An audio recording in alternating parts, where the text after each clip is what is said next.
I will make you understand.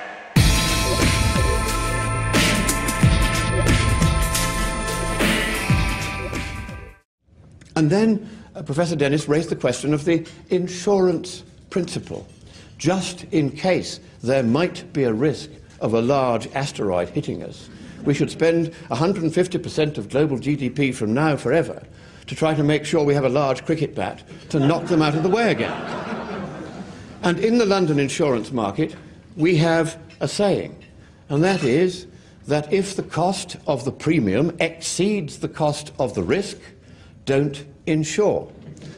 And that brings me to the carbon tax and the mineral resources rent tax.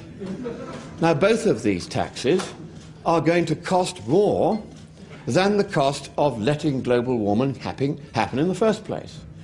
One question we should ask is, how much global warming will a 5% reduction in Australia's emissions, which represent in turn 1.2% of global emissions, actually achieve? Well, here's the numbers. 0.06% of world carbon emissions remitted over the next 10 years, and the amount of carbon dioxide that would have been in the atmosphere, according to the IPCC, would fall from, wait for it, 412 to 411.987 parts per million. And this would forestall, wait for it again, 0.00007 Celsius degrees of global warming. This is consensus mainstream calculation. And this is 1/14,000th of a Celsius degree. It is 1/700th of the threshold below which no modern method or instrument can detect any change in global temperature at all.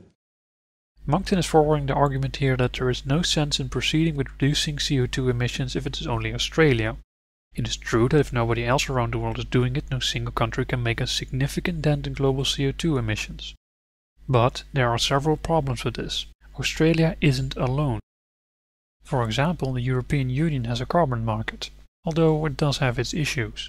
Also, individual nations in Europe are pledging to become carbon neutral, which means that they won't be adding CO2 to the atmosphere. Two examples of countries which have done that are Iceland and Norway. In the United States, several states have joined the Regional Greenhouse Gas Initiative, which is a carbon trading market in the effort to reduce emissions. These are, in dark red, Connecticut, Delaware, Maine, Maryland, Massachusetts, New Hampshire, New Jersey, New York, Rhode Island and Vermont. Also, these states aren't the only states in the US that have joined forces to reduce their carbon emissions. There are many more examples of countries which are doing similar things. Unfortunately, it isn't enough to stop the increase in CO2. In fact, the measures that most countries have implemented do not go far enough to reduce emissions, nor are they reducing emissions fast enough, according to what our best research indicates. We do need an international treaty and coordinated approach to address this effectively. Australia isn't alone, and adding it all up means that they are making a difference. Also of note is that Monckton uses this argument in every single country he visits where they are considering implementing measures to reduce CO2 emissions.